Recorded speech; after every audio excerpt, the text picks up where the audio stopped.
Welcome, dear listener. Settle yourself comfortably and let the weight of the day slowly drift away. You are here to rest, to listen, and perhaps to drift, as the gentle rhythm of the past carries you into quietness. Tonight, we will wander back in time, to the 1800s, into the dimly lit world of the coal mines, where children, some scarcely older than 10, rose before the dawn to work beneath the earth. This is not a tale of alarm or urgency, but rather a soft unfolding of life as it once was, the steady beat of footsteps on stone, the faint glow of a flickering lamp, the quiet breath of history itself. Together, we will follow the life and times of a child miner, not with haste or harshness, but with the calm gaze of reflection. Let the story begin. The sun has not yet risen when a child stirs in his bed. His name for us will be Thomas. He is about 10 years old, though his face carries a maturity beyond his years, carved into him by work and by duty. His bed is simple, nothing more than a sack of straw upon a wooden frame, covered by a rough woolen blanket. Around him, the small room is cold, the air damp with the breath of night. The shutters are still closed, keeping out the chill wind that drifts across the moors. The sound of movement comes from the hearthroom, where his mother is already awake. A faint glow of firelight slips under the door, along with the scent of wood smoke and a thin porridge warming in a pot. She has risen even earlier than Thomas, as she always does, to tend the fire and prepare what little food they have. Thomas rubs his eyes. He does not speak much in the mornings. Few in the village do. Words are saved for later, after work is done. He dresses slowly, pulling on trousers patched many times, a shirt worn thin at the elbows, and heavy boots that have already belonged to his father and older brother before him. They are too large for his feet, but better than none. At the table, the family eats quietly. There may be bread, perhaps a heel of cheese or porridge made from oats. The portions are small. For Thomas, it is enough to carry him into the mine, though hunger will return long before the day is done. His father, already dressed for his own shift, nods once to him, a gesture both of encouragement and of quiet expectation. This is the rhythm of their lives. Soon, Thomas joins a group of other children from the village, gathering in the pale grey light of dawn. They walk together toward the dark structure that marks the entrance to the coal mine. Some chatter quietly, their voices hushed by the cold. Others remain silent, their breath rising like smoke as they march along the dirt road. The mine itself looms ahead. To the children, it is both familiar and foreboding. A wooden frame surrounding the shaft, wheels creaking, the faint smell of coal dust drifting up from below. They have entered this place many times before, yet there is always a pause at the threshold, a moment where daylight seems to hesitate, reluctant to follow them underground. Step by step, Thomas descends into the mine. The light fades quickly, swallowed by darkness. The air changes too, growing heavier, carrying the scent of damp stone, of earth, and of coal. A faint trickle of water runs down the walls. The sound of boots on stone echoes strangely, blending with the drip, drip, drip that never ends. Each child carries a small lamp, the flame flickering, as though uncertain of itself. The circle of light is narrow, showing only the ground ahead. Around them, the mine stretches endlessly, tunnels branching like veins beneath the earth. Wooden beams support the roof, creaking softly with the weight above. Thomas makes his way to his station. He is a trapper role often given to the youngest. His task is simple, yet it carries importance. He sits by a wooden door set deep in the mine. When coal wagons come, pushed along by older boys or pulled by small ponies, he opens the door to let them through. Then he closes it again, sealing the passage to keep air flowing properly. And so, he waits. Hours pass slowly in the half-darkness. Sometimes there is company when the wagons rumble past and a boy calls out a greeting. But often there is silence. Thomas sits on a small stool, his lamp beside him, listening to the creaks of the mine and the faint movement of air. You may imagine the stillness, the way the shadows seem alive when one stares too long, the way the flame of the lamp bends and flickers as if stirred by unseen breath. The boy hums to himself quietly, little songs remembered from home, the sound echoing softly down the tunnel. When tiredness presses on him, Thomas closes his eyes for a moment, but he never sleeps long. A wagon will come soon, and he must be ready. This is his work. This is his place. Above ground, the sun has risen, though he cannot see it.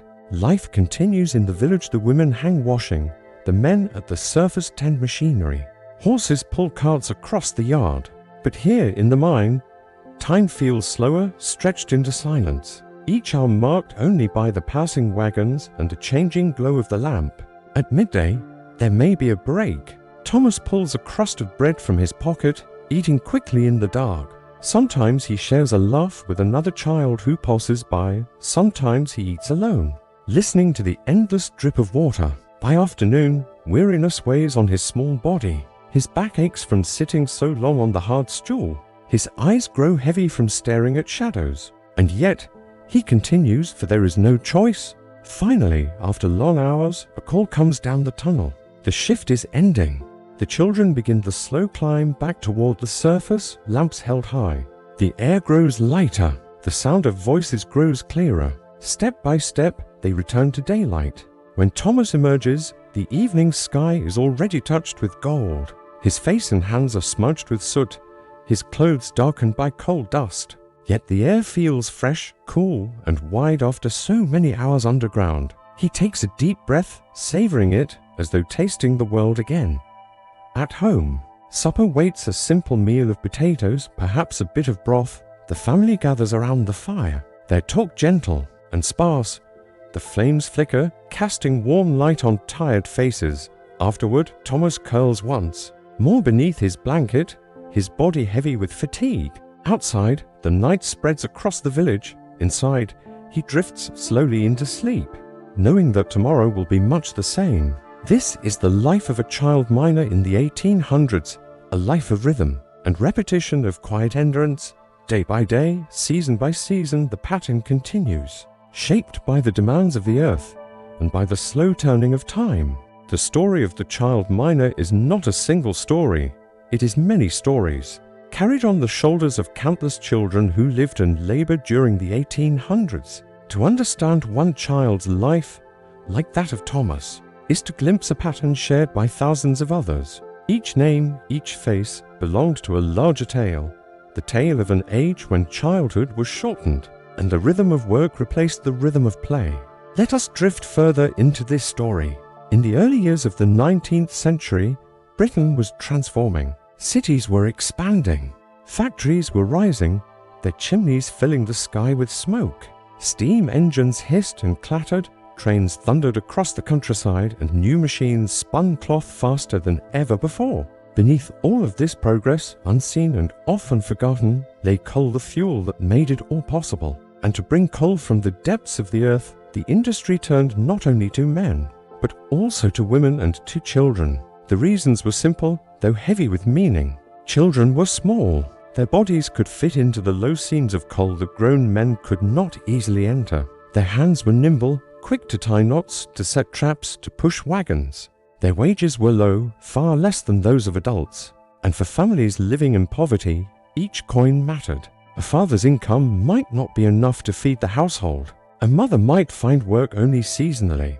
But if children worked, sons, daughters, sometimes as young as 6 or 7, the family could survive. And so, the mines filled with children. Thomas, our imagined boy, sits as a trapper, opening and closing his small wooden door. But elsewhere in the tunnels, other children work in other ways. Some are hurriers, strapping themselves with leather belts and chains, dragging heavy wagons of coal through passages so low they must crawl on hands and knees. Some are bearers, carrying baskets of coal on their backs. Some tend to the pit ponies, feeding and grooming the small horses that live most of their lives underground, pulling carts through the wider tunnels. Each role is different, yet each carries the same weight of monotony and fatigue. Work begins at dawn and ends only when the day is nearly gone. Children spend 12, sometimes 14 hours underground. Their hands become rough with blisters. Their lungs breathe coal dust. Their eyes adjust to the dim glow of lamps, so that daylight itself can feel strange after long hours in the dark. And yet, within this hardship, there are quiet moments of humanity.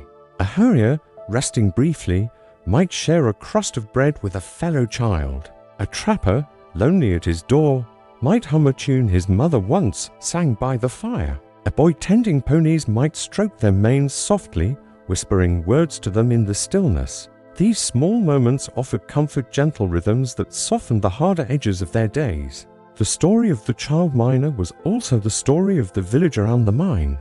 Cottages clustered close together, often with smoke rising from their chimneys even at dawn. Children walked in groups to the pit head, their boots clattering on stone, their laughter quiet, as though the day ahead had already claimed it. Families depended on the mine not only for wages, but also for identity.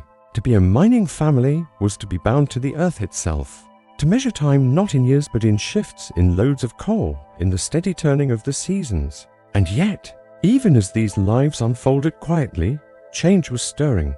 From time to time, outsiders entered. The mine's inspectors, reformers and writers sent by Parliament to observe and to record.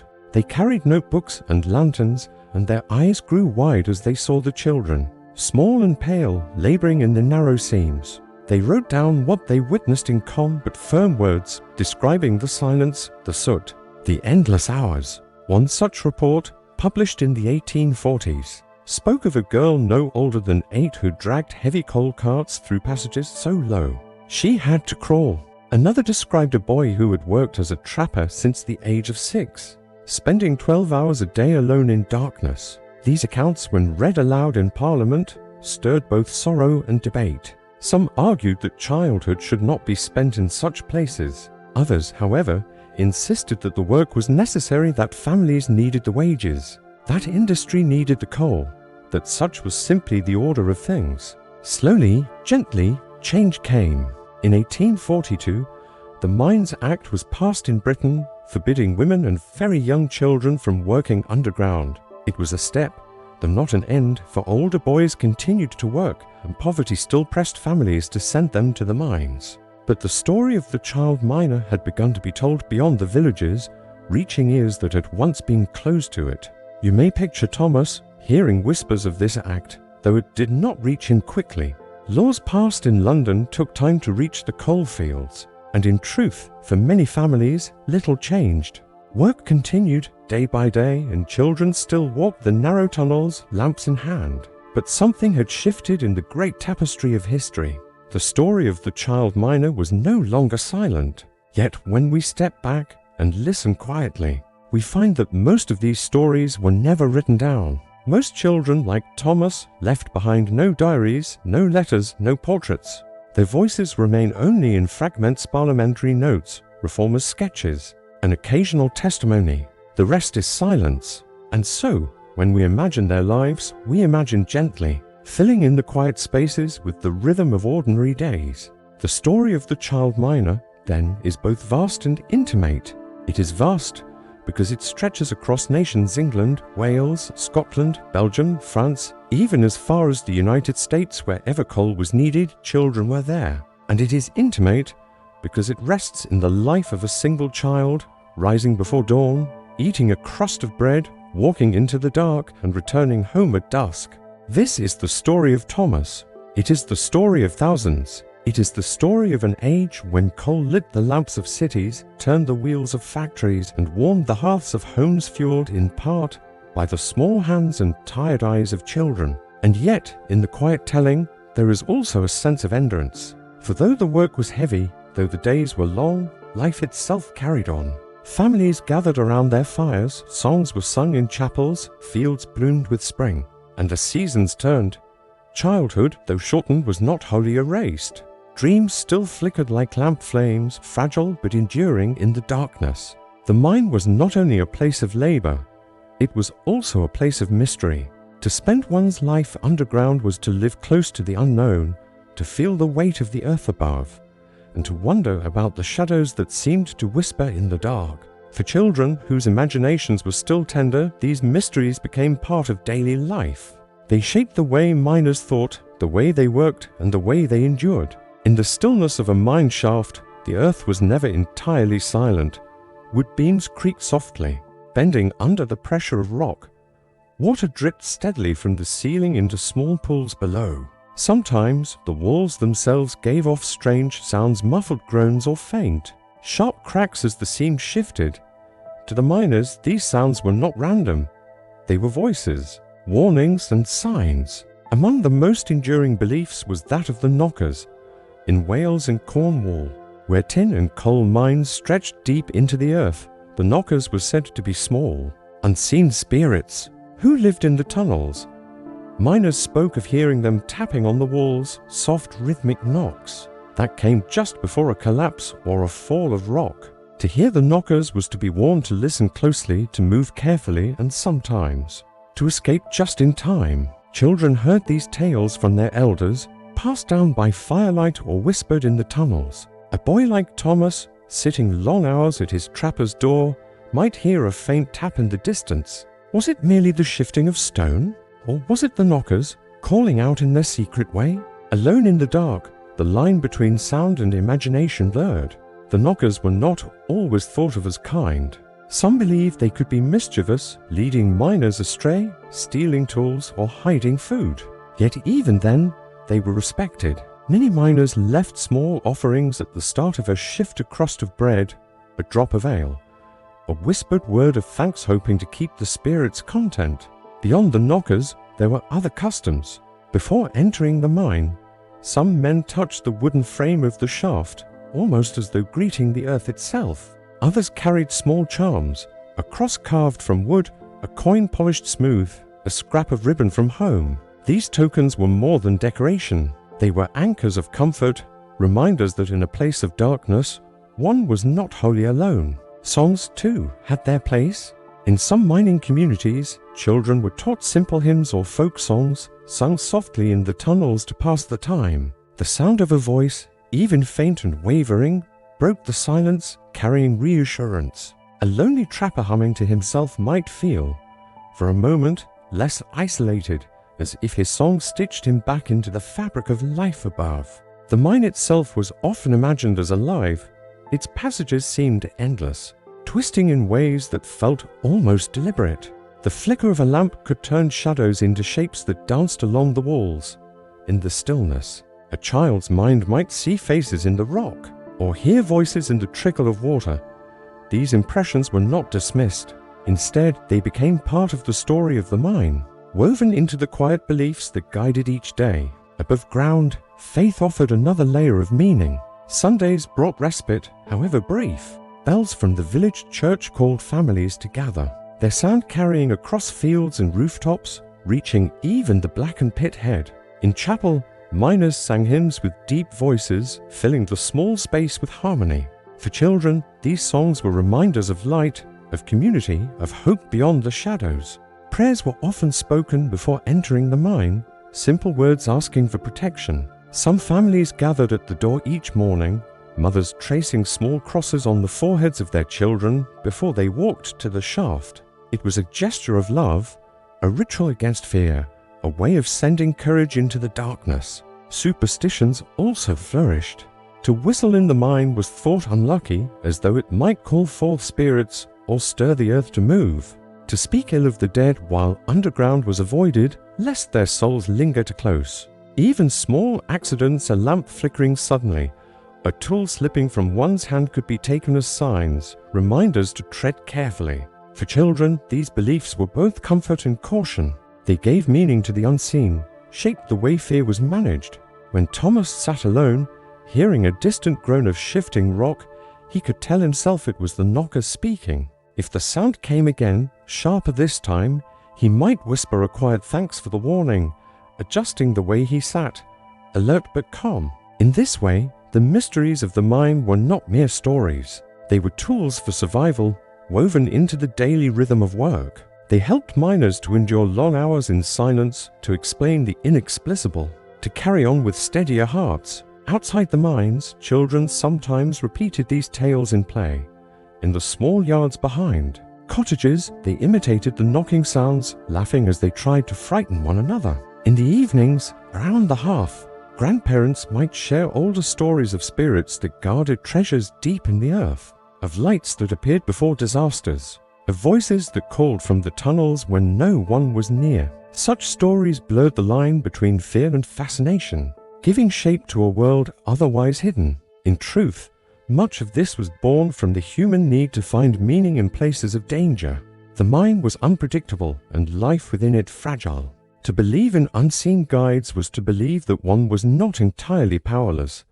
And for children, especially, the stories transformed long hours of solitude into something more bearable, a quiet companionship with the mysterious. As the seasons turned, these beliefs remained steady.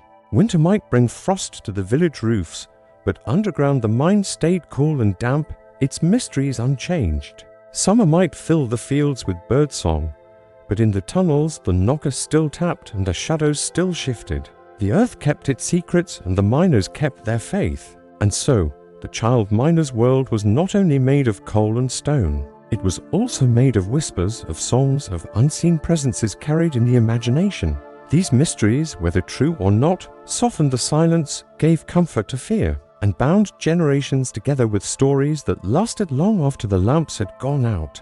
In the hush of the 19th century, while the mines echoed with the sound of pickaxes and the clatter of coal carts, life above ground unfolded in many different ways. The world of a child miner was but one thread in a much larger fabric, a fabric that held together the lives of landowners, merchants, artisans, and clergy, as well as farmers' servants and the many families whose children descended daily into the earth. To understand their existence fully, it is helpful to gently wander through these social layers, pausing to notice how each lived, how each worked, and how each experienced the slow rhythm of the seasons. You may picture, if you wish, the broad contrast between a family of wealth and a family of miners. The wealthy lived in larger houses, sometimes great manors with wide windows and polished floors. Their mornings began with fires already lit by servants, warm breakfasts laid upon the table, and the luxury of deciding what to do with the day. For them, coal was not something to dig, but something to burn in their hearths, keeping rooms glowing and comfortable through the damp chill of winter.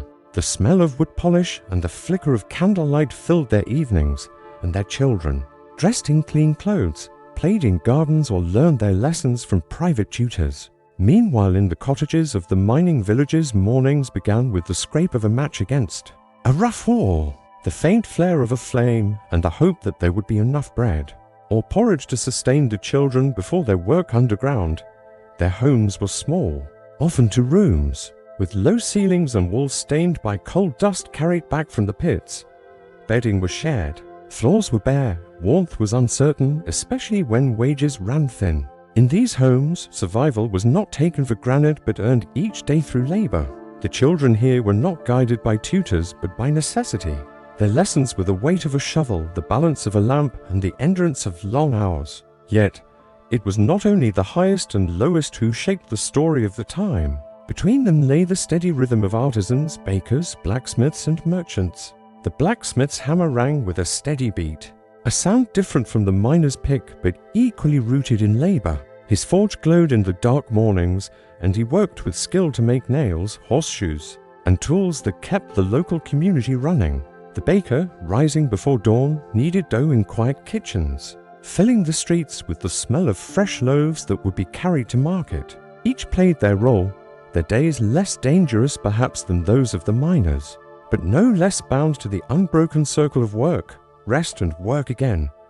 For the clergy, life was measured by bells and prayer. Parish priests moved quietly between cottages, blessing the sick, baptizing the newborn, and speaking words of comfort to families who had lost loved ones. They stood at the border of worlds, welcomed in the homes of the wealthy and the poor alike. The church offered a place of rest, where all could sit side by side, the miner in his soot-stained clothes and the landowner in his fine wool, both bowing their heads under the same stone arches, both listening to the same hymns echo softly across the pews. If you step gently into the schoolrooms of the period, another contrast appears. In wealthier towns, schools offered learning in reading, writing, and arithmetic, sometimes even in Latin or music.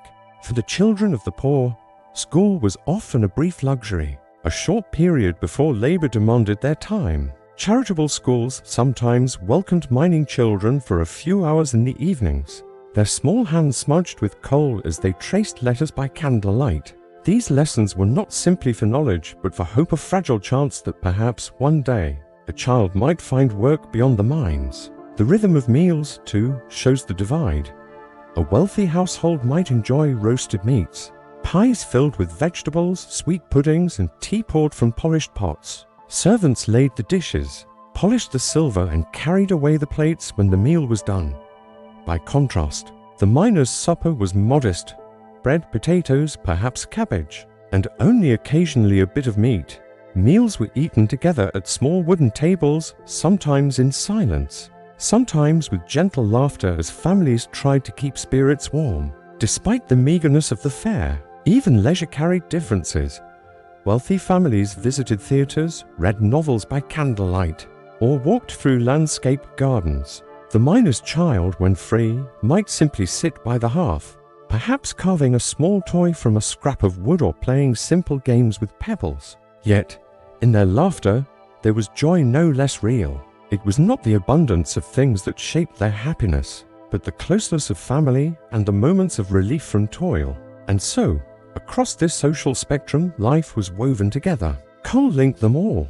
The poor mined it, the middle classes sold it, and the wealthy burned it. It warmed homes, powered steam engines and lit lamps, though their experiences were different.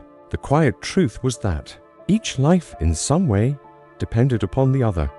As twilight descended upon these communities, you may imagine the quiet hum of the evening. In the manor house, curtains were drawn across tall windows, fires flickered in drawing rooms, and books rested open on polished desks. In the cottage, families sat close, the faint glow of a small lamp lighting tired faces. In the forge, the final embers faded into ash, and in the mine itself, silence spread after the last shift.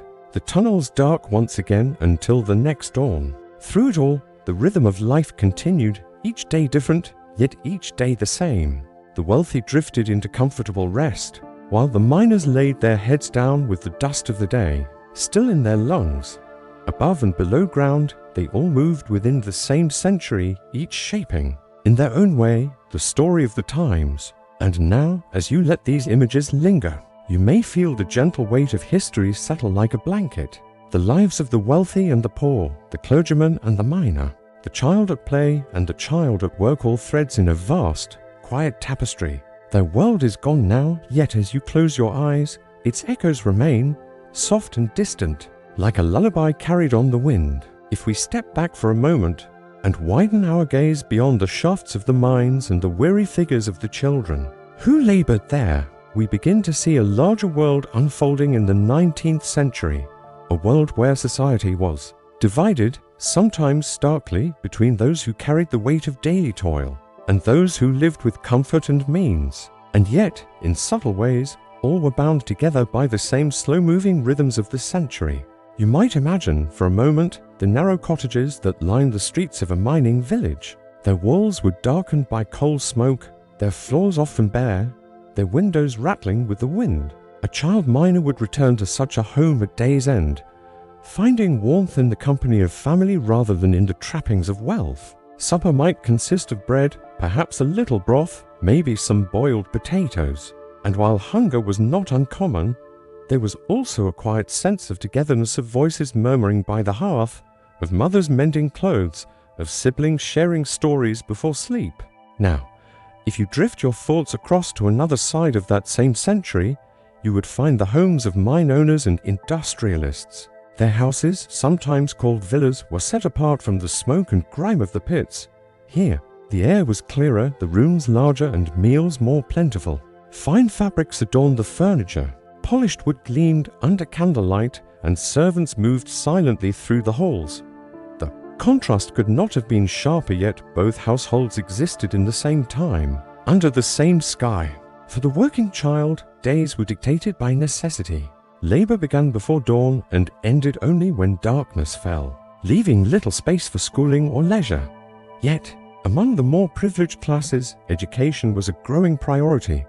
Sons of wealthier families might attend grammar schools, and daughters sometimes studied languages or music at home, under the guidance of tutors. You may picture a girl sitting by the piano, her hands tracing slow notes while, far away, the sound of pickaxes echoed in the shafts. Such was the duality of life in the 1800s, to realities unfolding side by side, rarely touching. yet inseparably part of the same age. But life across the spectrum was not only divided by wealth, it was also shaped by geography. In the countryside, far from the collieries, some families lived by the turning of the seasons. They tilled the fields, tended to livestock, and knew well the feel of soil under their nails. Their days were measured by sunlight and harvest, rather than by the mechanical ticking of factory clocks. Even so, the pull of industry reached them. As mines expanded and railways stretched across the land, many rural families eventually sent their children to towns, drawn by the promise, sometimes illusory, of wages and opportunity in cities. Meanwhile, the social spectrum was on constant display. Streets were crowded, lined with markets, taverns, churches, and schools. One might see gentlemen in tall hats striding past, their steps confident and swift, while barefoot children darted between carriages to sell matches or coal. The wealth of the Industrial Revolution created a new class of merchants and professionals, people who were neither aristocrats nor miners, but something in between, prosperous, yet still close enough to remember the humbler roots of their families. Religion, too, wove itself through the social fabric. For miners and their families, Sunday was often a sacred day of rest. Chapels stood at the heart of many villages, their bells calling out. Across the rooftops inside, the benches filled with weary bodies, voices rising in hymns that spoke of hope and endurance. For the wealthier classes, grander churches offered sermons under vaulted ceilings, where sunlight streamed through stained glass, and though the buildings differed, the longing for meaning, comfort, and connection was much the same. You may imagine, as night descended, the difference in how each family ended their day. In the cottages of the miners, children often slept several to a bed, blankets shared, dreams stirred by the distant rumble of carts on cobbled roads. In the homes of the well-to-do, candles glowed softly in private rooms, and diaries or letters were written by lamplight. Yet the silence of sleep came to both, leveling the distinction for a time, as dreams belong equally to all, regardless of station. It is worth remembering that not all contrasts were harsh. At times, the lives of different classes intertwined. Wealthy patrons sometimes funded schools or hospitals, and religious movements inspired philanthropy that offered relief to the poor. A miner's child might, with luck, gain entry into a school founded by charity, learning to read and write words that carried them into new possibilities. Such moments, though small in the scale of society, remind us that compassion and generosity often found their way across divides. In this way, the life of a child miner was not lived in isolation, but rather as part of a broader spectrum, a thread woven into a fabric of many colors and textures. Their struggles were real, their hardships many, but they existed alongside those who lived in comfort, those who farmed the land, those who preached in chapels, those who built fortunes from coal and iron. And as we reflect upon this world of the 1800s, perhaps you can sense the quiet rhythm that united all these lives, the rhythm of days that began in light and ended in darkness, of weeks that turned with the toll of church bells, of years marked by harvests, winters, and the steady growth of industry. Though the lives themselves differed, some marked by wealth, others by work, they all unfolded within the same great turning of time. So, as the day closes in our story, and you rest in the stillness of now, you may imagine those countless lives across the social spectrum. The miner's child, weary but dreaming. The merchant's son, studying by lamplight. The farmer's daughter, gazing out across fields at dusk. The aristocrat's family, seated beneath chandeliers, different, yet all carried along by the same flow of history, a gentle reminder that the past, like the present, was never lived by one alone, but always shared by many. And with that, the chapter begins to fade like candlelight dimming at the end of an evening. The lives of the child miner and all those around them drift into quiet, their stories settling like dust on old wooden beams, waiting for another dawn. Life in a medieval village was not marked by hours on a clock, but by the turning of seasons. Each season shaped not only the labor of peasants, but also their loves, marriages, and family rhythms. To understand a peasant's marriage fully, we must walk slowly through the seasons of the year, noticing how each time of the cycle brought its own burdens, joys, and challenges for couples bound together by both affection and necessity. Spring, the season of hope and courtship when winter's frost finally loosened its grip, and the first shoots of green pushed through the damp soil. Spring carried with it a sense of renewal. For peasants, this was the season when marriages often began to be discussed. After the long, harsh months of survival, families looked forward to planting not only crops but also futures. Young couples would sometimes meet at spring festivals, moments of rare joy filled with dancing, music and communal feasting. It was during these times that glances were exchanged, whispers passed, and hands brushed beneath wooden tables. Parents, too, watched carefully during these gatherings. They might notice a respectful young man who offered his arm to their daughter during a dance, or a strong girl who carried water without complaint. Such small gestures were signs of suitability in a world where endurance and character meant far more than wealth or luxury. Spring also symbolized fertility.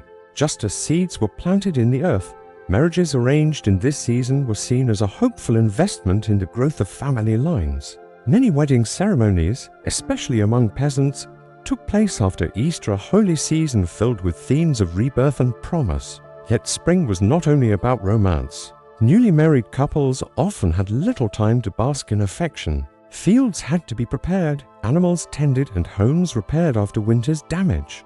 Love was tested quickly in the practical tasks of daily life, as partners learned to rely on each other's strength. Summer, labor, harvest, and shared toil if spring was the time of beginnings. Summer was the season of relentless labor. Married couples worked side by side beneath the hot sun, cutting hay, tending livestock, and protecting crops from pests. This was when the strength of a marriage was often revealed. Husbands and wives labored together, sometimes rising before dawn to make the most of daylight. A wife might carry water to the fields, her skirts heavy with dust, while her husband swung the scythe with rhythmic determination. Children, too, helped, and a household became a small unit of survival, every hand contributing. In these long days, affection was expressed less through words and more through actions. A husband who saved the last crust of bread for his wife, or a wife who repaired her husband's worn tunic late into the night, offered quiet, enduring gestures of love. Summer also brought communal gatherings during feasts of saints and holy days. Though work was constant, these moments of rest allowed couples to enjoy laughter, stories, and a rare luxury of dancing. Marriages deepened in these times not through grand declarations, but through the rhythm of shared endurance. Autumn, the time of harvest and provision, autumn was both rewarding and heavy with responsibility.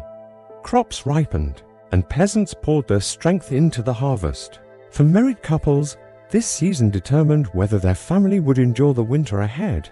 Every sheaf of grain, every basket of apples, every handful of nuts gathered meant more meals and greater security. It was also a time of gratitude. Couples who had struggled together through the summer found joy in the sight of full barns and stored food. Families often gathered to share meals, offering thanks for the earth's generosity. Weddings were sometimes celebrated in the early autumn, after the grain had been gathered and when families could afford a feast to honor a union. Yet autumn was tinged with worry. A poor harvest meant hunger. Wives carefully measured flour and salted meats, while husbands searched for extra work in nearby villages or offered labor to their lords. In these times, the vows of marriage promises to stand together in both plenty and want became deeply real. Couples who could endure lean years with patience and loyalty forged bonds that were nearly unbreakable. Winter, endurance, family, and quiet affection winter tested every peasant marriage. The fields lay barren. The winds cut through thin walls and hunger stalked poor households. Families huddled close around hearth fires, conserving warmth and food. For married couples, winter was the season of endurance. Work shifted from the fields to tasks inside the home, mending tools, spinning wool, repairing clothes, and teaching children. Husbands might hunt small game or carve wooden utensils, while wives kept the fire alive and stretched the family's meager stores as far as possible. Despite the hardship, winter also brought intimacy. Couples spent long evenings together, sharing stories, songs, and prayers. In the flicker of firelight, affection deepened quietly, shaped by endurance rather than extravagance. A simple touch of hands, a shared blanket, or a whispered prayer could be more powerful than any feast. Winter births and winter deaths were also common. Many children were born in the cold months, their parents having conceived them during the restful days of spring. But illness spread easily in cramped homes, and couples often faced grief as well as joy. Together, they learned resilience, drawing strength from each other as they faced the fragility of life. The seasons as a metaphor for marriage. When we step back, we can see that the cycle of seasons mirrored the journey of peasant marriage itself. Spring was the time of promise, summer the time of toil, autumn the time of provision, and winter the time of endurance. Each stage carried its own lessons, shaping not only survival but also the nature of love. Unlike the romances sung by troubadours in noble courts, peasant love was rarely filled with sweeping gestures or dramatic declarations. Instead, it was built like the seasons, steady, inevitable, and deeply tied to the land. The bond of marriage grew stronger not in moments of ease, but in the shared labor of planting, the sweat of harvest, the hunger of winter, and the hope of spring's return. In this way, the seasons of the year were also the seasons of love, cyclical, enduring, and forever shaped by the turning wheel of time. As we come to the close of this long journey into the lives of medieval peasant couples, we step back and observe the landscape we have wandered through. We have seen the tiny cottages of wattle and daub, smelled the smoke rising from low hearths, and watched men and women bend their backs beneath the demands of soil and season. Marriage in the medieval village was not a tale of courtly romance or luxurious feasts, but of survival, endurance, and fragile joy woven together in quiet resilience. Marriage for peasants was a binding of necessity as much as affection. At its core, it was an agreement shaped by survival, to people coming together not only to share the labor of daily life, but to secure their future in a world that often gave little. The land, the church, and the Lord all stood behind the union, pulling invisible strings that determined when a man could marry, whom he could marry, and how he and his wife would live. Once bound together, it was a framework where choice existed, but often within narrow walls, with custom, poverty, and necessity guiding decisions more than personal longing. And yet, inside those constraints, love real, quiet, and enduring could be found. The peasants of the medieval world were not devoid of affection, tenderness, or the deep bonds that come from shared hardship. A husband and wife might find laughter together after long hours of toil, or sit close by the hearth when winter nights grew bitter, drawing comfort not from riches, but from the warmth of companionship. These were the small, invisible treasures of marriage, ones rarely written in chronicles or court records, but preserved in memory, folklore, and the unspoken rhythms of family life. We must remember that their struggles were immense. Marriage was a journey punctuated by hunger, disease, taxes, and war. Many couples buried children in their infancy. Many wives risked death in childbirth again and again, with little hope of medical care.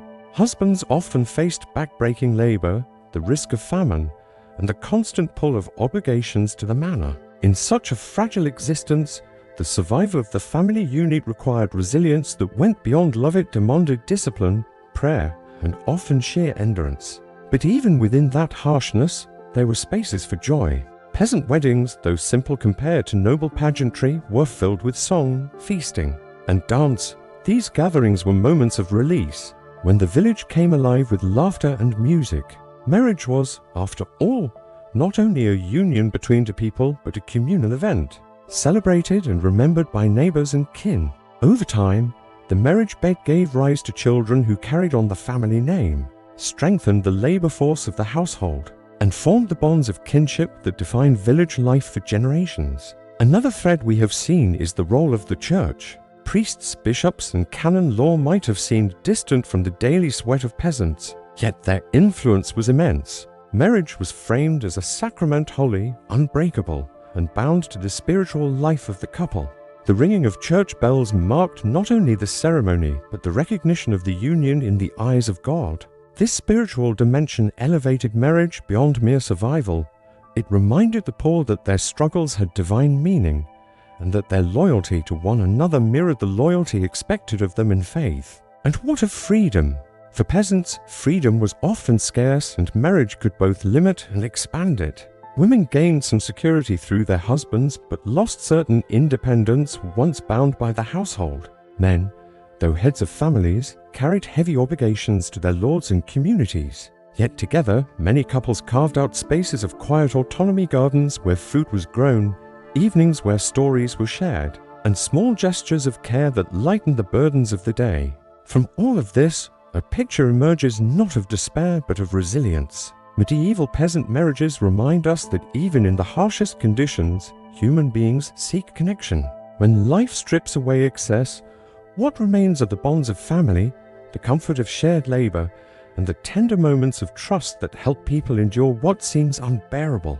In this sense, the struggles of medieval peasants were not so different from our own. They simply lived them in a world of harsher stakes and fewer choices. We should also reflect on the contrast between peasants and the nobility.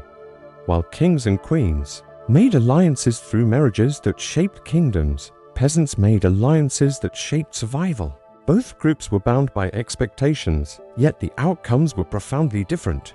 For nobles, marriage was often about power, property, and politics. For peasants, it was about survival, labor, and love in its simplest form. Yet perhaps it was in the cottages, not the castles, that marriage's truest essence was lived not as a tool of dynastic ambition, but as a partnership rooted in endurance and mutual care. Now, as we leave the medieval village behind, we are left with a quiet reverence for the couples who lived through it. Their names may be lost to time, their lives forgotten in official records, but their struggles and triumphs are woven into the fabric of human history. Every field plowed, every child raised, every home built was part of a larger story of survival.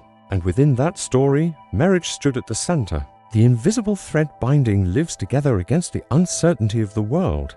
In conclusion, the medieval peasant marriage was not an idyll of romance, nor was it a tale of endless suffering.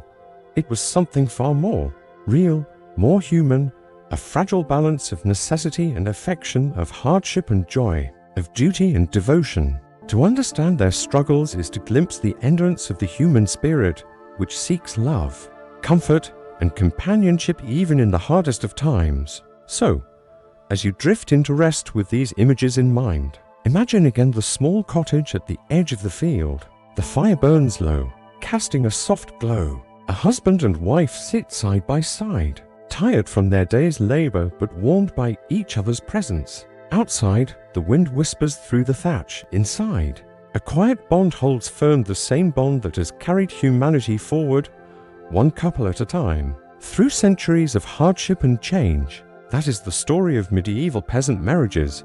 Not grand, not gilded, but deeply, quietly human.